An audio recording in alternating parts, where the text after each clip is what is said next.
Well, hello everyone. Welcome to another episode of Going Rogue. Almost said Beyond the Showdown. But yes, this is our weekly Star Wars stream. Because look who's with us again. Nicki, everybody knows her better as Dimmy. And this is a very special episode, especially for me, because we have the one, the only, Mark Reilly, Schmodown legend, and also a very, very positive voice in the Star Wars community. Mark, how are you doing, my friend? Hi.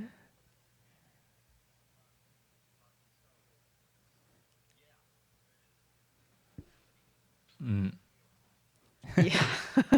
All right, so just get right into it. Again, this is a place for celebrating Star Wars. Not, I know the fandom sometimes can get a little hairy, but yeah. So, yeah. So let's see who is in chat right now. Make sure. I always like to check in with everybody, make sure everybody is being heard right, and make sure everybody is nice. Because I'm checking levels, making sure everybody can be heard properly. But yeah, so I'm gonna just go ahead and get right into. I know we talked off air saying you're not fully caught up on Clone Wars right now. I think I'm the only one. I'm the only one right now that can talk Clone Wars right now. Someone's saying they can't hear Mark. Oh no. Oh, okay. Let's try this. Let us know when you can start to hear Mark. Okay, let's try that. I've been having this problem lately on my end too, so let me make sure. Oh wow, he's clipping. Jesus.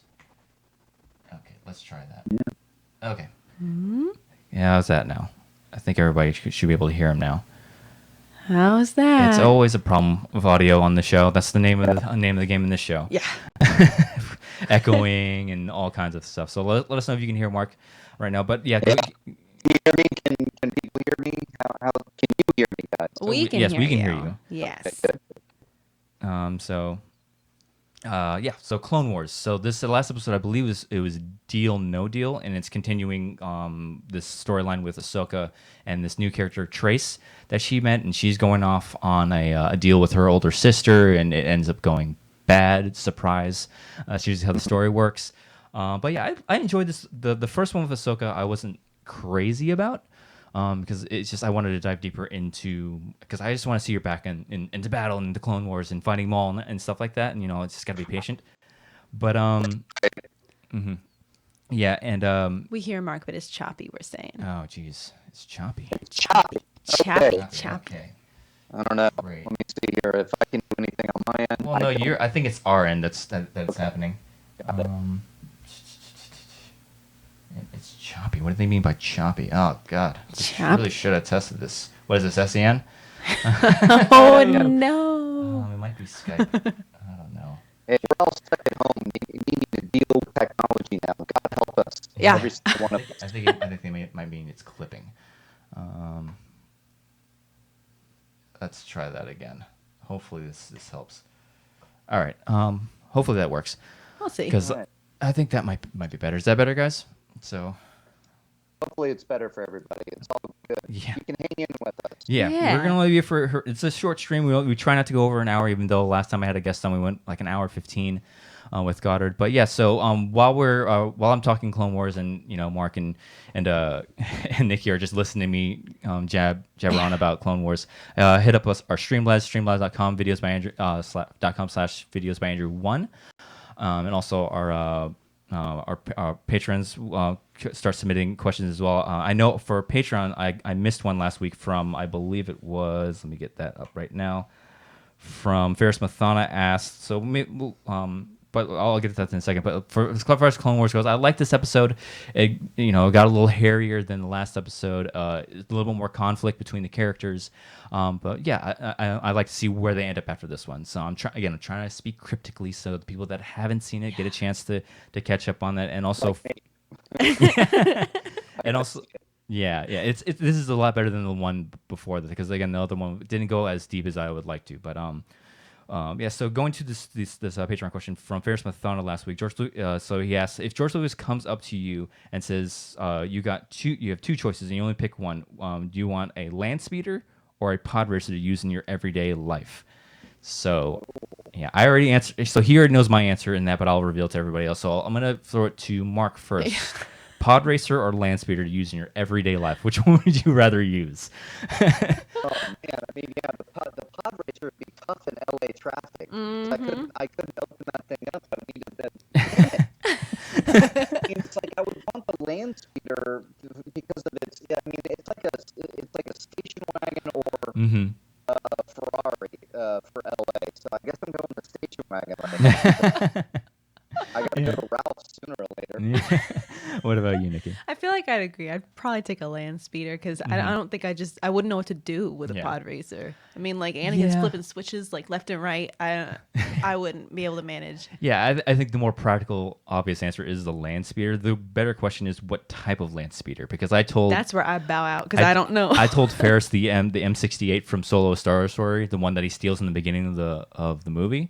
That one I think is pretty nice looking. I mean, Luke's land speeder, the X-34 is a classic, but okay, yeah.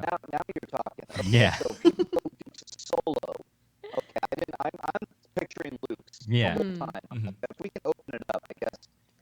Yeah, I'll take Solos. That way I can have a little bit of zip as I go into parking spots. Bail Organa's from Revenge of the Sith is pretty nice too, because it was based off of a car from American Graffiti, if I'm not mistaken. That's another nice one. The one that Anakin flies in Attack of the Clones, the yellow one. Oh yeah, I know that one. That one's pretty sick too. Cool. But yeah, there's a lot of choices out of land speeder. I would actually go speeder bike though. That would be fun to do. Just to open it up. I want General Grievous's circle one. You can't see where you're going though. It's like I wouldn't need to because people would clear out of the way if I was driving one. Yeah. So Ferris Mathana, thank you very much for that question. So again, patrons, go ahead and submit your questions right there. Streamlabs is up. Go ahead and talk to us in chat as well. But so let's go ahead and get to a little news since we can't really talk about Clone Wars with everybody in this room and virtually over with Mark. But the news that I already forgot the news. Her name. Jamie Lee Curtis. Jamie Lee Curtis is rumored to be casted in season 2 of The Mandalorian. Obviously, Mark being a horror guy, this is great news for you. And Jamie Lee Curtis is just it's a matter of who is she gonna play. Like, yeah, I mean, I think if we're looking at the history of this show now, we have Bill Burr is also returning. We've had like Clancy Brown has showed up, and you have these actors and actresses that are showing up in these. I won't say cameo, but they're doing. They have a good part. Who knows? I think Jamie Lee is doing along those lines. She'll show up here in an episode or 2 episodes, and it'd be very cool. And it's Jamie Lee Curtis. I mean, give me some Laurie Strode in space. Think she could be a bounty hunter? I think that's the thing. Everybody says bounty hunter. Cast now in The Mandalorian that are bounty hunter. Yeah. It's like you have. Because that'd be cool. you have your bounty hunter. You already have your bounty hunter. You like smugglers are out there, spice runners. Yeah. Maybe she's like we have some New Republic. That's too. Jamie Lee Curtis is it's like a New Republic dignitary. Oh, that'd be fantastic. I'd like, and she's she's into the right age. She's been around the galaxy long enough. I like that. I like that idea. What were your thoughts on the Ahsoka confirmation? With again, I already forgot. Rosario Dawson. This is why I can't compete in singles in the Schmoedown. I forget names all the time. I mean, I love the news. I think Rosario Dawson is great. I know that there's a huge contingency of people that want Ashley Eckstein, and I would love for her to come in and do it as well. But I know that they have the reasons, and they're casting for reasons for Rosario. So right now, you're presenting Rosario Dawson playing Ahsoka, a character I really enjoy. And I'm excited for that. So I'm just going to wait and see until it's confirmed, until it's up on the screen, and if it actually is a big part, or if it's like she's standing off in the distance, and that's all we get. I don't know. Yeah, and also I believe that it was Filoni that also posted this image of her and Rex, like this concept art from 2006. And knowing Filoni, this has been talked about. You guys talked about it on your show with Alex and Molly yesterday about he doesn't put stuff out on the internet just to say, hey, this is a fun little image that I have in my pocket. He's trolling us. He's trolling. Yeah, he's teasing. He's teasing. He is completely trolling us, and I love it. Yeah. He's teasing it. I think there's some truth to it. There's absolute truth to it, I believe. And it's just a matter of time on when we're going to see what we're going to see. Yeah. Do you think they bring back Rex just to kill him off, though? I'd be very mad if they did that. God. He's got to be really old at this point, though, because again, he's old in Rebels, but then he ages twice as fast as normal humans do. So he has to be like ancient at this point. He's gonna be really old.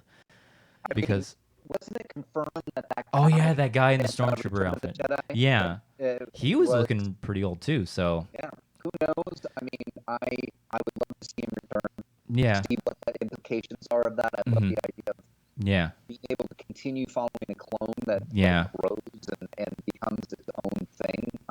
It's fascinating. mm-hmm. I would love to see it. Yeah. If someone Yeah. has Rex with them, I would love that. Yeah, and I can't wait till when we get to this point in the Clone Wars series where, because how many books have you read in the extended canon so far, Reilly? Not a lot. No. Yeah. I'm not. You know. Are you Comics Yeah. are hard for me to follow. Yeah. It's like I do Yeah. just everything movies and TV? Yeah, I'm up on most of the novels. I have a couple of the stuff that was leading up to the Rise of Skywalker that I have yet to listen to on Audible. But the Ahsoka novel goes into what they went through leaving the Clone Wars and like that whole story of them faking their deaths so they can get away from the Empire and stuff like that. And I'm assuming we're going to see that in this because we're going to get into more of Order 66 and stuff like that. So I'm excited to see that stuff and to bring him back in live action. Just bring Timor Morrison back. That's a name I know. right. And have him just age him with makeup. It would fit perfectly. So any other news that we have to hit up? Somebody actually just put in chat, who was it? Therol Unfiction, probably said that wrong, but about Bob Iger giving away like salary. Oh yeah, that's right. And so new Bob Iger, Bob whatever his name is, giving away like 50% so of his salary. the executives, in Disney giving away some like half of their salary. I think Bob Iger did like the whole thing. The whole thing. Bob Wow. Iger gave up the whole thing, and then his replacement is what's his name? Yeah, I don't know. Bob something. By another Bob. New Bob Iger. Bob squared or whatever. Yeah. He's doing 50%. I mean, I don't, Mm-hmm. And I saw the hot takes on Twitter. It was like, what is he doing full? It's like who knows? Yeah. I mean, Yeah. It's a good thing. Yeah. I mean, we're in this. Don't let anybody fool you. Yeah. We're in this for the long haul. Yeah. I mean, any little bit counts. Yeah, it's better than 0%. Yeah, and also like somebody said like, oh, like he only gave up half of it or something because a lot of like half of his salary. Oh, like $3 million of it is his actual salary, and the rest of it is like stocks and all that kind of stuff. and Disney stock ain't doing too well right now. Yeah, no. So Stock market's not doing well right now, folks, so we're. I'm just I mean Yeah, it's they're doing it. we need some positivity, especially now, just around the world because these things are just not looking great right now. Yeah, it's a good sign. It's a good sign that at least something like a billionaire could do this, and hopefully it goes to the right people in the right places. Hopefully. And I would like to see more people like in the higher ups in the businesses doing that for like, especially in the grocery store business. Yeah. Just like take care of your people. Just take care of people. But yeah, so we breezed through those topics. I don't think we have any other news unless you guys. So do we have any questions in chat? Anything in there? I don't see any Not of at our the moment. patrons of. Yeah, so since we don't have any questions for, come on, people, let's get some questions for Reilly. We got a legend on screen right now. So I just want to get into the main topic, basically, of favorite Star Wars characters, and just sort of marinate a little bit. I have my answer. So your favorite overall, not like favorite prequel or favorite original. This is your favorite character in all of Star Wars. Do you have one right off the bat? Yeah. So if Mark? Mark, you're like that. I know. I have a bet of what I know what it is, but I'll let you go ahead and tell the audience who is your favorite character in Star Wars. Period. I mean, it's Watto, of course. No. It's Luke Skywalker. Yeah. Luke Skywalker, hands down. He's my favorite character in all of movies. And it was cemented 100% with even his character in The Last Jedi, which is a divisive movie that I will never understand why people don't like it and don't like and I don't know, gravitate to the performance Mark Hamill did in Last Jedi. Oh, yeah. God, it's so good. Yeah, it's a great performance in Last Jedi. Oh my God. And it's a powerful thing. I can't believe that it exists in the Disney of Star Wars because it was so bold. It was Mm-hmm. such a bold move. So I love it. And yeah, Luke Skywalker. Oh, he's the best. Yeah. Nikki, what is your answer? So, I feel like my gut reaction is to say Rey. Mm-hmm. Because, and I don't mean to be predictable and be like, oh, female lead, go girl power. Because I never used to be like that. I was always kind of indifferent to, that kind of a topic. But now that we have we probably put a daughter out there in the world. Now I'm like, yeah, it actually is pretty cool for her to see that. Yeah. For her to see a female character that's strong, not only physically, but mentally. And also is flawed, but finds a way to overcome those flaws. Yeah. Also Watto. So And for those, and for those who don't know, we've said it on the show before. We said it on a couple other streams too. That we actually our daughter's middle name is Ray. Yeah. So on her birth certificate, Rey Ray. Yeah. She's like she was born right in the middle of all of the. When was she? It was after she was born last 2 years ago. Yeah, July will be 2 years. So what movie was out when? Oh, that was. What movie was out in July of 2018? God, was that Last I should Jedi? know this. I'm showing my cards, people. But yeah, is it Last Jedi? Last Jedi was 2017. So it would have been Solo. Solo. Yeah. oh, Solo would have been out. Yeah. Well, if you're talking July, I was starting to go like Deadpool 2 was in May. This is the mindset of a Schmodown competitor, people. we got Ben Goddard in here. What up? Oh, what's up, Goddard? Saying that the show did not show up in people's sub boxes, couldn't find it. No. Someone said greatest character Ferris Mathana. Greatest character is Sebulba. Sebulba. hangs in there. Yeah. He's Yeah. he's kind of a dick. A little bit dick. A little bit. Hey, he does what he has to do to win the race. I don't mean to dwell on the sequels, but I also really, really like Kylo Ren. I know he's got a lot of shit He's on probably your him, second favorite, right? from people. But I don't know. I thought he was beautifully acted. Yeah, and Adam Driver's a Kylo shining Ren star. Is my favorite from the new trilogy. Yeah. He's my absolute favorite, 100%. I love everything about it. I love his story. If you look at the beginnings of how you were introduced to him in Force Awakens, through everything to his redemption, I do love his redemption. Yeah. Ben Solo's my favorite. He's the best in that. At least Kylo Ren, Ben Solo is. Yeah. And I was one of those people that was like, I don't want to see Kylo Ren be redeemed, but the way they went about it, because like my entire thing was like, if they're gonna redeem Ben, I want them to do it in a way that doesn't undercut Rey. Because they've already set up Rey for like this amazing story. Like the trilogy this is Rey's trilogy, with Ben as a side character to me, and Rise of Skywalker is absolutely Rey's movie. So the way they went about doing it, I was like, if they do it, I don't want Rey to become a damsel in distress, Right, and no. have Ben be the one that saves her. Yes. Okay. So on that note, Mark, what are your thoughts? Andrew did ask me the other day, like, so Rey is there. She's supposedly right about to, strike down Palpatine and, absorb all the Sith. But then all of a sudden, Ben shows up. Was Ben rescuing her? Was she a damsel in that moment? Was he the knight in shining armor? Or was it just, I don't know, happy circumstance? I personally don't think it was Me a neither. damsel in distress moment. I mean, it's like to call it a damsel in distress moment. I think it just follows a logical line of storytelling in a Star Wars movie. Yeah. Is that he's redeemed and he's pulling the Vader Anakin right now, rescuing his son. And that's an echo to the Star Wars movies. Mhm. And that's what I get from it. And it's like Ben Solo is rescuing himself as much as he's rescuing Rey. Yeah. Very true. Mm-hmm. And he needs that redemption. And I'm sorry, Rey needed some help at that moment. She did. Yeah. It's okay. Yeah, it's okay to need help. It's that's what the Jedi are saying. She got up. Mm-hmm. She got up and was listening to the Jedi from all before her. Yeah. Thousands of generations live inside you now. And she freaking got up and was trying to, and then gave an assist. Yeah. It's awesome. Yeah. That's classic Star Wars to me. Yeah, Yeah. and to me, that's like the theme of the entire movie. Is like we're stronger when we're together. You don't have to do this on your own because it echoes the entire movie. She's asking be with me, be with me. I need you to help me. And the whole thing with the fleet showing up at the end, it's like there's more of us. And didn't Zori Bliss or somebody say like that's how he makes you scared is by making you think Yeah, you're alone? that's how the First Order wins, making you believe that you're alone. Yeah, It's was like, that Zori? Yeah, it was Zori. I'm yeah. ready for the Schmodown.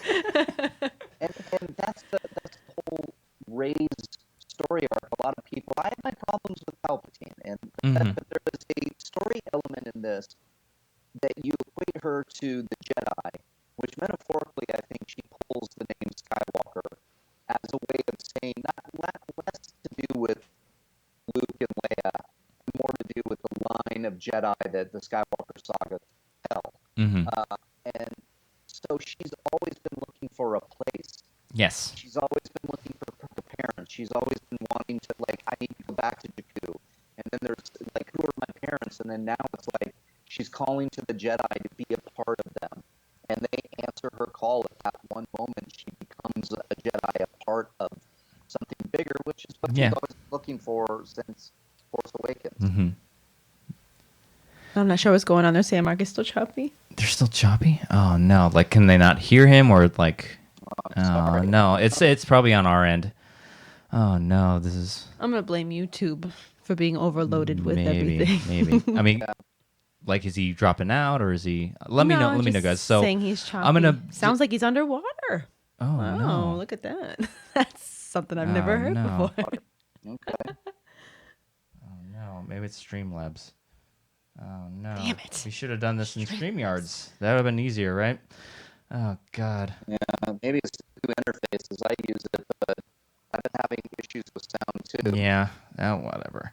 Oh, no. We'll try to figure... Like, it's hard to do it with the computer over there. But, I'm plugged. I'm just on microphone right now on this thing. So.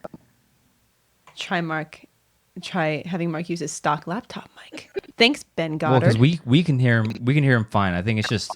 I just unplugged. Oh, that sounds different to me. It sound yeah. I wonder if it sounds better for everyone else. Yeah, I hate that this is happening when we have Mark Reilly on the stream. Ben Goddard says, by the way, this new setup super hot. Oh, thank you, Ben. Yes, and also temperature-wise. Yes, it is very hot in this room. This laptop like puts out so much heat. It's ridiculous. But yeah, so as far as my favorite character involved Star Wars, I would have to say Obi-Wan Kenobi. A solid choice. So like, he's this wise old Jedi that we get introduced to in A New Hope, and like, yeah, he's the mentor to Luke Skywalker and all this stuff. But then we get him in the prequels. You see him as this like reckless Padawan that like talks back to his master, and then he evolves over the prequels. And then all right, then we get the character when that happens, and then we get the Clone Wars series, and we get more evolution in the character of then. And he shows up again in Rebels, and it's like when you think of the quintessential Jedi, yeah, I go to Obi-Wan Kenobi. That's just what my head automatically goes to, and just his arc, and like when he shows up in Rebels, I think that's like the ultimate Obi-Wan Kenobi. Have you seen Have you seen that episode of Rebels? Oh yeah. Oh, that's the episode with Obi-Wan and Maul in Rebels is one of the best things in the world. Yeah, and that's like my ultimate like Obi-Wan Kenobi moment for me. It's like, oh, he's finally become this character that I've loved for many years, because he almost got there in Revenge of the Sith for me, and you see his evolution through the Clone Wars. Like he's almost there. But then when he shows up in Rebels, it's like, yes, this is the Obi-Wan I was introduced to as a kid. This is the Obi-Wan that has gone through the Clone Wars. He's seen his Padawan learner and Anakin fall to the dark side. And he has a second chance with Luke Skywalker, and he's doing his best to protect him. And it's like, that is the Jedi Master that I've always wanted to see. So is he different than he is in the original trilogy? He's closer to that, and it's the side of him that I've always wanted to see with like because he has this great line that he says to Maul, like if you allow, like, I can't remember word for word, it's like if you allow what you gain in power to represent you or something like that. I'm paraphrasing, obviously. It's like you'll never achieve something. I don't know the line per se, but like he has this great line that he says to Maul, and also in, I believe it's Dark Disciple, the novel that George Lucas' daughter wrote. He has this great line at the very end. Have you read that novel at all, Mark? No, I never got to read. A lot of these novels missed me, but I love hearing about them. Yeah, but like this, at the very end of that novel, like, because the whole premise of that novel is they're sending out who is it? It's Boz Pity, Quinlan Voss. He partners up with Asajj Ventress to go assassinate Dooku, and that's the whole thing of the novel. And I'm not going to spoil it, but at the very end, like Obi-Wan's the only one that picks up on it. It's like maybe that wasn't the right thing to do. Goes against everything that we were taught and brought up as Jedi. Maybe we should relook and rethink the way we're going about, because this war has torn us apart and made us into things that we weren't supposed to be doing. We need to go back and rethink things and relook things. And like Obi-Wan's starting to pick up on the things that we're doing wrong here. Why don't we listen to Obi-Wan? So like that's a culmination of all these things through all the stories in like Clone Wars, the original trilogy, the prequel trilogy, even in the sequel trilogy where we get little voices of him in the sequel trilogy. All like a combination of all that. It's like Obi-Wan is my favorite character in all of Star Wars. So he's so sassy in the prequels. Yeah. Yeah. Oh yeah, love he is very, very like tongue in cheek with Asajj Ventress in the Clone Wars movie. It's like, oh, you're gonna have to do better than that, my dear. Like he's almost Sassy. flirting with her to a point. It's like dude. it's very weird. It's very reckless. So yeah, go ahead I and know she's thick and everything. I know like people are in chats commenting on the audio. I know I'm trying my best to deal with it and fix it. So let me know if we fixed it or not. But yeah, go ahead and fire away your questions, guys. I haven't seen any Streamlabs just yet. I haven't seen any questions in chat. I'll ask a question. Sure. This is a very loose show. If we're talking about favorite characters, who do you think is the most underrated Ooh, character? I know your answer. I don't even have an answer yet. We'll throw it to our special guest, Mark Reilly. Who do you think is the most underrated, underappreciated? You would say underrated / underappreciated, whichever one floats your boat. It's tough. It's either the guy that asks Leia in Empire Strikes Back two fighters against the Star Destroyer, or no, Tim. It's the guy that asks Leia in Empire Strikes Back. Derek Hobby Clevion. Star Destroyer, yeah, that's Flexing. It's flexing. hands down. That guy just rocks it. Hobby. Getting right to the point here on this escape here from Hoth. Yeah. I don't know. It's tough. I mean, a lot of people say Ahsoka now because she hasn't crossed over into Live action. Yeah. That's where, I mean, it's like some people will be like, oh my god, you haven't heard of Ahsoka? Sorry, my mother has not heard of her. So, that's like that text and R2D2 letting me know. Sorry about that. No problem. I mean, it's got to be one of the, it's got to be one of the new sequel characters, but it's hard for me to say, like, it's between Finn and Poe. Yeah, I think, because, Finn gets a lot of shit, He didn't have a lot to, like, he kept everybody, I've seen the memes, he's just, all he's doing is running around and yelling after Rey.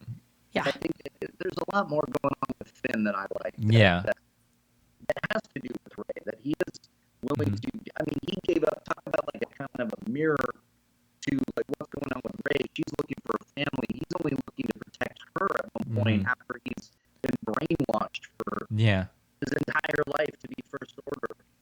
And then he puts his whole faith into that and to try to be with her, I think is a beautiful thing. Oh, yeah. So I think I know yours. You know my answer, and I'm not even sure that I have an answer. Because I feel like I do have an answer, but I don't know if people would consider him to be underrated or underappreciated.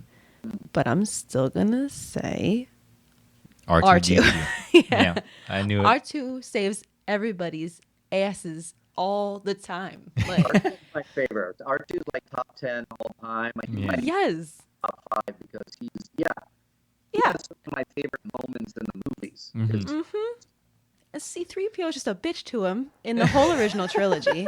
Just always yelling at him, calling him fat glob of grease, and everyone's just takes it for granted that hitting him. And... oh, my ship is smoking. R2, fix it, dummy. Like, and they just assume he's always gonna do it, and he always does. And it's just, I feel like he's underappreciated, kind of taken for granted. A lot of people. He saves everybody. If he wasn't there with the, he's got a bad motivator. If he wasn't there to have that conversation with the other one, we'd all be dead. So, but R2. His introduction in Phantom Menace is him saving people. Exactly. It's quintessential R2. Saving the Naboo ship to get out of it with Obi-Wan, Qui-Gon, and Anakin, and like that. There he is. Exactly. Yeah. Yeah. Yep. Yeah. Didn't stop the trash compactor, we'd all be dead. I'm just like, and they take it for granted. Put out your little thing where you do things with the ships, and you always fix it. Everybody, he shoves his little thing out and always fixes stuff, and everyone takes it for granted. I would say my answer is the same because Yeah. R2D2 is just doesn't get enough love. Actually, no. My answer is my favorite Rebel pilot of all time. Wedge Antilles. Wedge Antilles. He doesn't. He pops up here and there in novels, and every time I'm listening to a novel, and like, I think Lost Stars, he shows up like I think a third of the way through the book, and like one of the male protagonists is like thinking about leaving the Empire, and he runs into this dark-haired man. I'm like, that's Wedge Antilles. That's Wedge Antilles. Wedge Antilles. Like, and they introduce themselves. Like, yeah, Wedge Antilles. I'm like, yes, it's Wedge Antilles. And like, he's so underappreciated. He lives through two Death Star battles. Lives through the Battle of Jakku, and like, he has this like romantic thing with Snap Wexley's mom in the second Aftermath trilogy book, with then his Wexley's father comes back, and that puts a kibosh on that. But then they finally get together in the third book, and I'm like, oh man, finally. And did he get through the Battle of Exegol? Yes, he Yeah. did. Yes, he did. Okay. Well, I mean, There you go. Is legendary here. Oh man, come on! Like, and the fact that they don't put Wedge Antilles in an X-wing in the Rise of Skywalker was upsetting to me. It's like, if you're gonna give me Wedge Antilles, put him in the green helmet, put him in an X-wing, Say, look at the size of that thing. like rogue leader standing by. Like, Wait, officially, he was the one that said that, right? Huh? Look at the size of that thing. That was Wedge? Yeah, that was Wedge. Oh, good. Yeah. Okay. Just checking my facts here. That's my most underappreciated, underrated character. We I got believe. Ferris Muthana saying that the real answer is the sand. It gets too much hate. Ben Goddard says, when do you think we'll get a new Star Wars movie? It's now that everything's on pause. Yeah. They might be developing things, and they might be, but I don't know what they're. Because they said 2022, right? That's got to be pushed back another year, just Thanks, because of all Corona. this. I would say, Yeah. bye-bye. It's not going to happen. 2023, most likely. Yeah. That upsets me. If that, I mean, I think that the Benioff and Weiss were going to do the 2022. They left. Mhm. There was talk about them announcing a director afterwards. After this year, 2020, in January, I think a lot of things changed. Yeah. After the release, Mandalorian is filming, but I thought for sure they were going to announce Jon Favreau directing a movie, but I think it's going to be a while. Yeah. I mean, like, what are your thoughts on that? Because obviously the 2022 date was like, all right, we're getting a little bit of a break. What are your thoughts on? Because like for me, I love Star Wars to my core, and that like, we obviously as huge fans we get deeper into the mythology and the stories. But like for me, Star Wars has been a big screen spectacle property. It's always big budget, big star fights and things like that, and to not see a Star Wars film in theaters for the next 2, 3. Oh, we gotta streamline in. Ferris Muthana, thank you. But what are your thoughts on like taking this giant pause on Star Wars movies, and like, would you want to see it sooner than later? Or? I mean, I think it's okay if we take the pause right now. It's not going to be unlike me waiting from 1983 to 1999 for. Oh yeah, A good point. yeah. A very good point. I've been through it. I'm the old guy here. I've been through my Star Wars period of time. So it's a good thing they will be looking at things, and I think things are going to change when it comes to the development and distribution of Star Wars movies. And right now, they have their Mandalorian show. So people are involved in Star Wars, and that's good. Yeah, and I think they'll do something different. They have a lot in development right now. I know the I can't remember his name, the Slight director. yeah, his name escapes me too. Developing one. Mangold is now over doing Indiana Jones, which is interesting because he was doing a Boba Fett movie at one point. Mm-hmm. I wouldn't be surprised if they maybe have a Boba Fett pop up in the Mandalorian. too, and that we do get that movie in development. They have a lot of moving pieces. Yeah. I think right now we're just going to be waiting for a while Yeah. to hear what their next move is. Do you think that the next movie we see will come out of the High Republic? Because I've said it many times on the show. They have a golden opportunity with this new era of storytelling that they're trying to like kick off, and I could see them giving these like handful of characters like, oh, people are really responding to A character or B character, and it's like, all right, let's spin them off and use to either a streaming show on Disney Plus, or let's just go ahead and shoot and greenlight a movie. Do you think that is a possibility? Because I think that is a golden opportunity they have to develop characters that people will fall in love with that's away from the Skywalkers, and then move forward with them. Yeah, I think they've kind of gone on record saying they, if it's very popular through the canon books, which it's the most excited I have been for the canon books, because it is finally something different. Like I didn't follow up on a lot of these books because they're filling in blanks with characters I already know, and I consume my Star Wars on the big screen. Yeah, Always have, and I like that. However, this is new and different. So yes, I think they can do High Republic. I think they might be listening to a lot of the fans. I think they could look at the idea. I really believe that there was a calculated reason why Emperor Palpatine came back, and there was so much Sith talk. We went 2 movies with nary a mention of Sith. Yeah, like one mention. Yeah. One. And then all of a sudden there's like this whole thing of Sith underground that built this thing, and it's Sith. Yeah. And it's like rule of 2 and this. So I think that Disney is looking at that Sith word, and that we will go Old Republic and the building of the Jedi Order and the Sith. Yeah, I would love to see that. Jedi. I think we're destined to go there, and I think it's smart. I think it's fun. Yeah. All right, so let's go ahead and get to that Streamlabs that we just got from Ferris Ferris. Muthana, thank you very much for the Streamlabs. We've actually got a couple questions in here. Excellent. Awesome. So first, in a battle of the droids, who is the best, R2, 3PO, or BB-8? Ooh, yeah, it's R2. It's R2. BB-8 is a close It's second. C-3PO obviously is in third. Although C-3PO was the best he's ever been in Rise of Skywalker. Yes, that is true. He's- But R2 was the best in everything. Yeah. So that's a pretty clear choice Yeah. in my opinion. What are your thoughts? Because I told you about this. Like, what are your thoughts of them restoring 3PO's memory in the Rise of Skywalker? Because it kind of negates that sacrifice that he had a little bit. Because but it's also C-3PO. Yeah. It's like, it's coming. Yeah. It's a trope that we, it's not. It's like if C-3PO, I don't know. It was contingent on him, like a countdown, ticking clock kind of thing to up the stakes. And 3, 2, 1, 3PO has to say something to save the Sith or whatever it may be, and I might feel differently. It's a very lighthearted moment. I grew up with C-3PO. Yeah.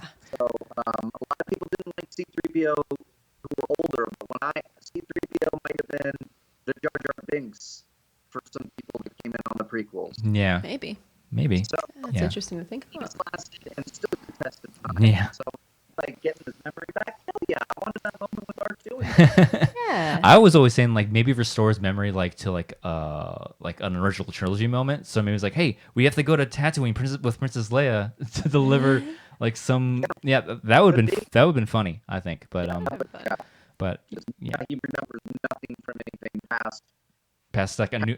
Yeah, exactly. I think that would have been like a nice little compromise. Like, well, he lost sacrificed but most of his memories, still but a happy ending. Yeah, we still get the 3PO we know. Yeah. So and there's more. So probably. the next one we got here is: would you guys want a series revolving around X-wing fighters like Wedge?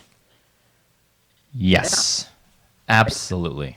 Yeah. I remember when Lucasfilm was purchased by Disney, there were all these rumors coming out that we were going to get these different movies, and there was like, I remember a rumor of a young Yoda, a Boba Fett movie, and then a Rogue Squadron, which I wonder if that was ultimately ended up being Rogue One, but Yeah.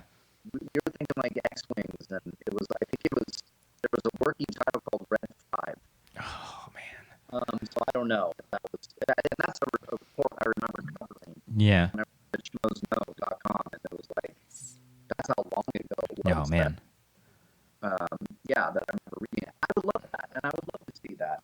I would love to see a Rogue Squadron series, like led by Wedge Antilles.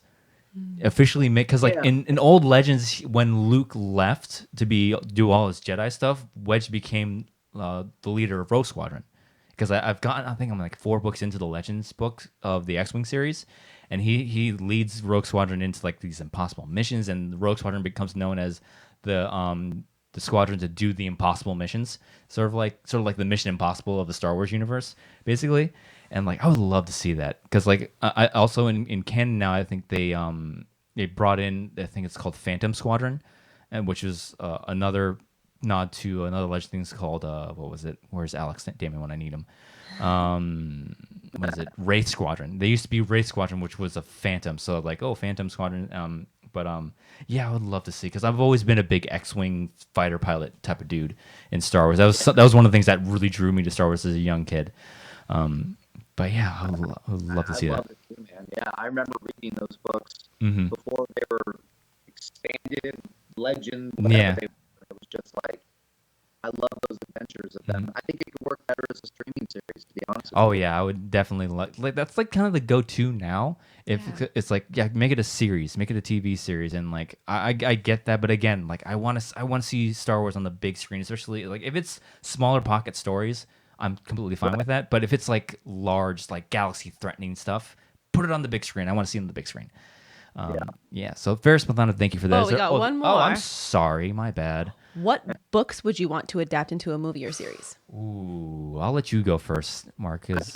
Because, I mean, and I have read a number of books, I do love both Bloodline and Lost Stars. It's two of my Oh, favorites. yes. Lost Stars would be fantastic to see, because it's like Mm-hmm. the Romeo and Juliet of the Star Wars universe. And Yeah. it's like the pockets. There are bigger things going on that touch Mm-hmm. on all the movies we've seen, so Mm-hmm. I still think it could work.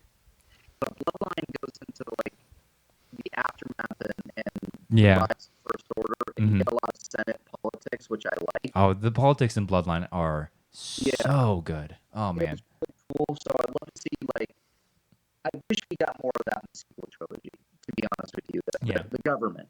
And like I think it would have been really rad to see like the Senate, with Leia in a pod. Mm-hmm. That was like reminiscent of the prequels for a bit. Mm-hmm. Because I do love what we saw in Bloodline. So maybe there is, a political thriller out there Mhm. that you can do. Yeah.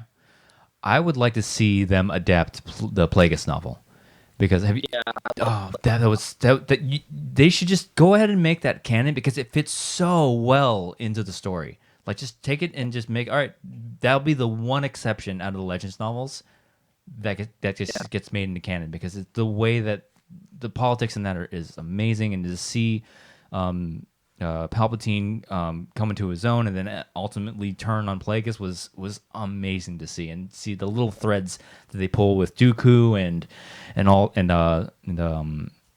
Sifo Dyas is in there as well. They just need a. Oh, it's such a great book.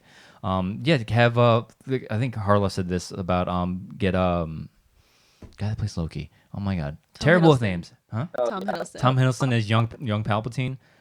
Just adapt. I think that would be fantastic to do. But yeah, was that it for the Streamlabs? Yeah, Yes. thank you, Ferris Mathana, for that Streamlabs. Again, again, streamlabs.com/videos by Andrew 1. I'm trying my best to think of a way to change that. Do not like that URL, but Yeah. but yeah. So yeah, we're gonna be on for another 15 minutes, guys. So go ahead and fire your questions at me. Haskell actually put in here a fun little thing for Rebels live action casting ideas. Ooh, let me hear it.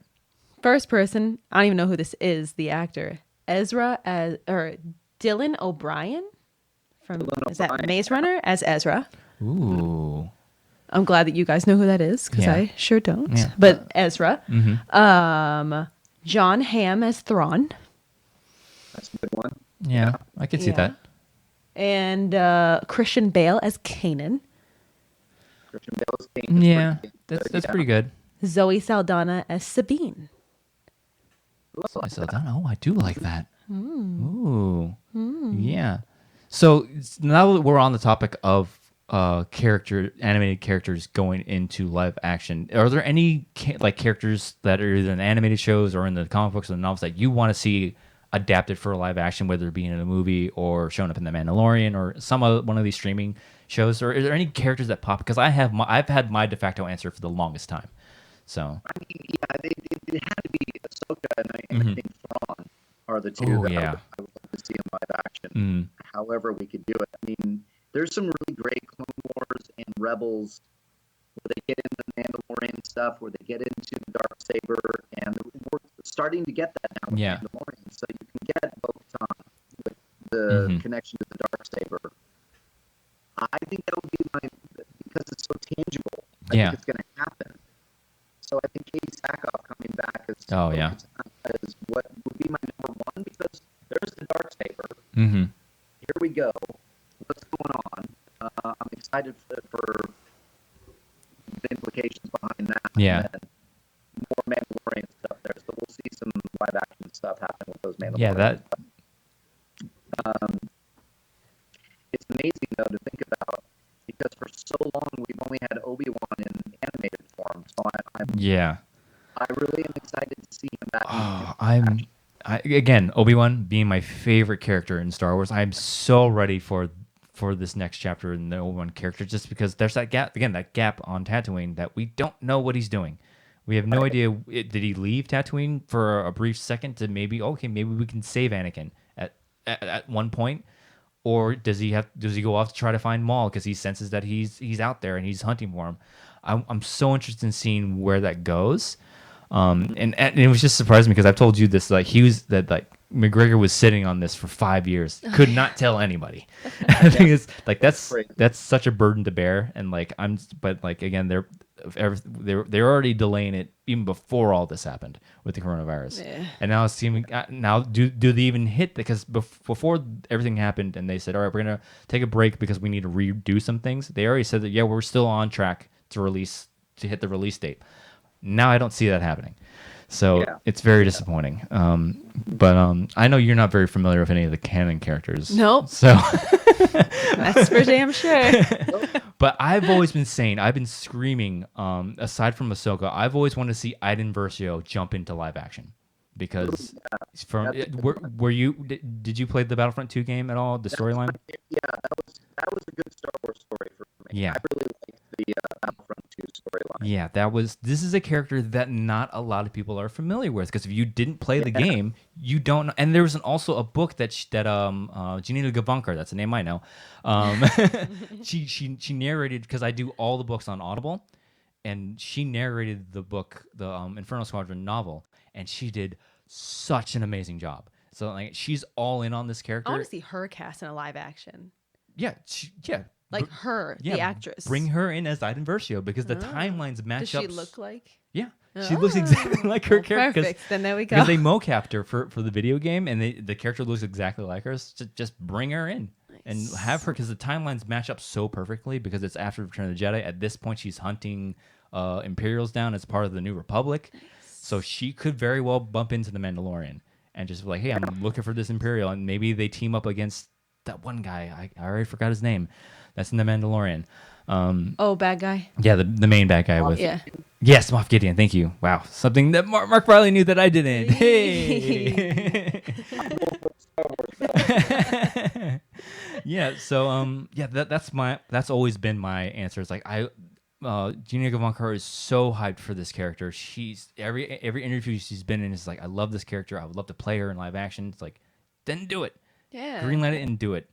And then you don't have the whole, but she's not the voice actor. Like it's the same person, right? Yeah, it's the same exact person. So I would love to see her jump into her live action role.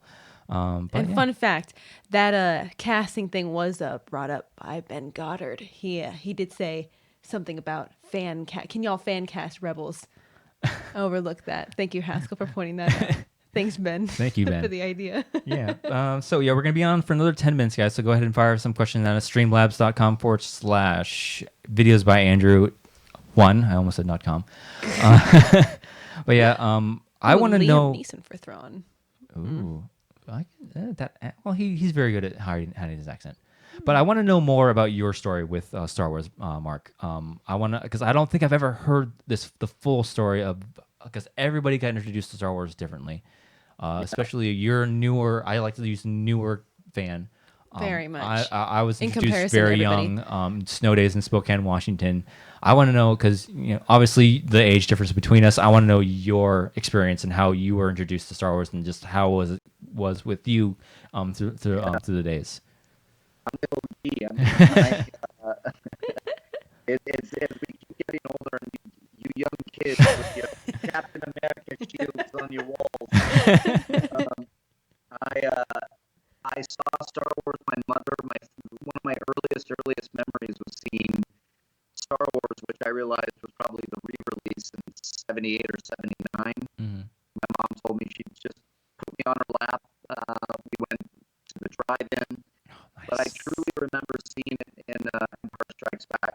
When Vader stormed off, I was freaking out, and I had to go to the bathroom, and I had my Uncle Lloyd take me to the bathroom because I was scared. Oh no! That's so cute. And I remember being completely into the movie, and then Return of the Jedi. I was in the theater. I was a lot older then, and I remember, having all the toys and fighting for the figures and fighting for Leia and her bounty hunter disguise and fighting for Luke and his black Jedi garb and seeing Return of the Jedi, like I said, in the theater and having a guy stand in front and lead us in a chant of "Give me a J, give me an E." Give me Nice. And it was electrifying, and I played on the playground, and I like right the perfect moment Star Wars hit me, and I have all those childhood memories, all the toys, all the movies, all the VHS when it was VHS, Nice. when it became Laserdisc. Nice. Then over to DVD and Blu-ray, and now digital, and oh my God, I went down a rabbit hole of like really getting into Star Wars, and then carrying Star Wars apart to a certain degree with the prequels, and then doing it again later on, even with the sequels, and then now it's like, my God, we have so much Star Wars, we can just enjoy it. Oh man, what was your because I know growing up when I was growing up, I was always like maybe the only Star Wars fan in like my classrooms and my group of friends. Was that your experience at all? Were you ever bullied for being a Star Wars fan? I didn't have that experience. I was just always that one kid that just would not shut up about Star Wars in my classroom. I think it was a kind of, I never was bullied with that, and I have a lot of friends that it was just a kind of a universal language. Nice. It's like, even I remember the different memories in middle school and high school. Like, I remember the cool kid that became my friend later, but like for a while he was the cool kid, right? And he's like, oh my God, he's so popular. He said hi to me, and then like he then collected all the figures, and we became friends through Star Wars. Nice. To this day, he still texts me. That cool kid, Sean, texts me. Nice. Like, oh, I got my tickets for Rise of Skywalker. I mean, it's like, I'll always remember that being, that it really did. Like, once you realize that, oh, you like Star Wars too? Okay, cool. Like, Nice. It opened up doors between, I felt I was a little nerdy, awkward, cool kid who collected all the figures. We became friends because there was a love of Star Wars in there that then played out into other areas of our life. That's awesome. So we have a Streamlabs that came in from, I Yes, believe, Ferris Mutana again. Nice. Oh, and I got another one. Hold on. All right, so Ferris Mutana. Thank you again. So, what genre should Star Wars explore? Like horror, buddy cop, etc.? I don't know if that leads into the next question. How can Star Wars explore more with the Inquisitors? Because I started to watch Rebels and I saw The one. Inquisitors are great. What droids would you like to see on the big screen? So we got a couple things going on there. Thank you for that Streamlabs, Ferris. So let's go hit that first question. I think horror is easy. And I'm sure you've talked about this on your stream. I think we've watched you talk about this on your stream. Horror, yeah. Yeah. I have an idea for horror, and I think, I don't know, it's hard to it's like Marvel started playing with like subgenres. Like Winter Soldier was kind of a political thriller, but at the heart of it was always a Marvel movie. So I think Star Wars is the same thing, and you can have elements. So you can have horror elements. I mean, Empire Strikes Back has incredible moments of horror in it. Oh yeah, it does. creature feature to, in the Minox in the cave to like, thriller aspect of, and then, crazy horror getting his hand cut off. So Yeah, that Bill Burr episode of Mandalorian. Oh, that, yeah, that was kind of horror-ish. ridiculous horror almost. exactly. Yeah, that was a slasher movie that it turned into. With the Mandalorian being the slasher, which I love. Yeah, that was cool. But I think I would love horror, and I would love for it to be lighthearted, like Buddy Cop. I just make more movies. Yeah, that's the bottom line. Playing in genre. Mm-hmm. Yeah, we can also get like a big buddy cop, maybe even like spy thriller with the Cassian Andor series that I don't even know when that's going to be released anymore. Or yeah, but we can definitely get those kind of dipping in our toes in different genres with that. I definitely think the horror element are there in different aspects of Star Wars. But I'm happy with whatever. Just make more movies. Just make anything. I'll go. I'm that type of fan. Just make a movie and I'll go see it. So, Finisher also had. How can Star Wars explore more with the Inquisitors? Yes. So, you're familiar with Inquisitors, right? Right, Mark? Yeah. Yeah. So, yeah, they're. And we're getting some exploration in Fallen Order, aren't we? Yes. Yeah. The main antagonist is I can't remember which sister, but they are. So the Inquisitors are these dark side users that are employed by the Sith. They hunt Jedi, and that's their only purpose.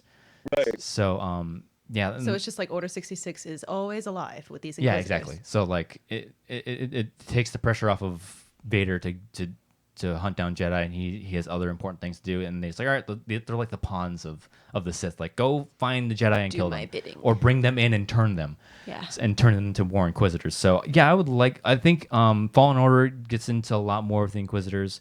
You very rarely get a bit of it in Rebels, but yeah. So if you want more Inquisitor stuff, I would say definitely play Fallen Order. I know you're kind of stuck on. Yeah. I moved to Call of Duty right now. I just I'm shooting everything as I walk. I don't want to use my brain. I want to shoot and walk. Yeah, I like the story from Fallen Order. It's just the game itself. I just didn't feel a need to pick it up again. That was my biggest problem with it. I'm probably going to start playing it once I'm done with Call of Duty. Yeah. I've always had a thing for Call of Duty. Oh yeah. You should get on with Andrew and Ben. You all kill me. It's not good. I don't like to show off my gaming because there's zero game in my gaming. All right. I'm not good at Call of So Duty either. let's go ahead and hit this last bit of first because I saw Oh yes, Brandy. She gave a donation. No question. No question, She just just donation. donated. So thank you because for that, she's Brandy. awesome. So let's hit this last question, and then I'm going to get to this call, and then I think we'll go ahead and wrap it up because we're almost What to the end. droids would you like to see on the big screen? I'm assuming maybe we're asking like in a main type I role wanna is what I see- can only imagine. I want to see. I doubt that they'll do this. I don't know how they can end up doing this, but I want to see Mr. Bones on in live action. That's Temin Wexley's droid. Well, yeah, you're right. Yes. So are you aware of Mr. Bones? Thank you, Anthony Nugent. Snap Wexley, who was played by Greg Grunberg, his full name is Temin Snap Wexley. Snap is his nickname. So his mom left him on, I can't remember the name of the planet, and he left him with his aunts to take care of him. But then he went off on his own, became this junk dealer, and he ended up repurposing a B-1 battle droid into this murder death bot, basically. Very reminiscent of that droid from the Old Republic, and he there's scenes in the Aftermath book where he's like cutting off people's arms and heads, and he's like humming and singing while he's doing it. I'm like, oh my god, this is amazing. So I would love to see Mr. Bones. He showed up in a comic, I believe, but I would love to see him live action. Those is one of the droids that it's like, give me a murder death bot. So it. Because it's just I only know Chopper from Chopper. Rebels. Yeah, he actually did make a live action appearance in Rogue One. He's in the background. Yeah, so. he's in the background. Yeah. So it's like we're getting a lot of droids that just come from live action. I don't know. I don't know the material, I guess, enough for droids. Yeah, but yeah, if you ever get a chance, because like again, I listened to everything on Audible, and like the way that what's his name? God, Mark Thompson voices. He's a great voice for the audibles, and the way he voices Destroyed is scary. It's a scary murder bot. It's awesome. But yeah, so was that the last bit of from Ferris Mathana? Yeah. All right. Well, Theral on Fiction put in there HK-44 or 000. I don't know who either of those droids are. HK-44. HK-44 or 000. Oh, Hey, Shug. I'm blanking on that right now. Yeah. I'm so blanking. I'm thinking, I don't know who either of those droids are, Mm-hmm. but maybe like an IG, whatever. Another IG droid. It's some kind of an IG droid. They seem like they're kind of cool. And maybe they could go rogue or something. I love the idea. IG-11. Yeah, that was cool. All right, so we're going to go ahead and wrap it up in a bit, but I want to get to this call-in that we got from our squadron commander, Timur called in. So let's go ahead and play this and maybe answer this really quick. Hi, Andrew and Nikki, and honored guest, Mark Reilly. Hope you all are safe and doing well. I want to address something from last week's Going Rogue when y'all talked about Rey fighting Palpatine with both lightsabers, saying, I am all the Jedi. I understand the point of view where it may have looked cheesy, but if you look at it from the point of view, keeping in mind Obi-Wan's lesson to Anakin in Attack of the Clones, when he was giving back his lightsaber outside the club, saying, this weapon is your life. Mm-hmm. I feel it was a great callback to it, seeing Rey use Luke and Leia's lightsabers as weapons and channeling all the Jedi, reflecting all the power back to Palpatine. Mm-hmm. I'm curious to know what you would have done differently. Mm-hmm. Would love to hear your thoughts. As always, much love to you all, and keep up the great work. Awesome. So that was Timur's awesome. That was Thank Squadron you. Commander for our Patreon, Timur Butta. Butta. So yeah, I have my problems with this last thing of Rey deflecting back the lightning. Yeah. Too. And he brings up a great point. It's a nice callback to like, this weapon is your life. But I've always been one to say the Force is always supposed to be better than a lightsaber. A lightsaber, for me, a lightsaber should have always been a last resort for a Jedi. Always, because like the biggest problem I have with the Yoda scene with Dooku in Attack the Clones is, it's like, so we can't fight each other with the Force. Let's fight each other with lightsabers. So you're saying lightsabers is greater than the Force. So that was my problem with it. I would like to see Rey like ditch the lightsabers and grab the lightning like Yoda and throw it back at him that way. Again, saying the Force is you should rely more on the Force than immediately go to your lightsaber.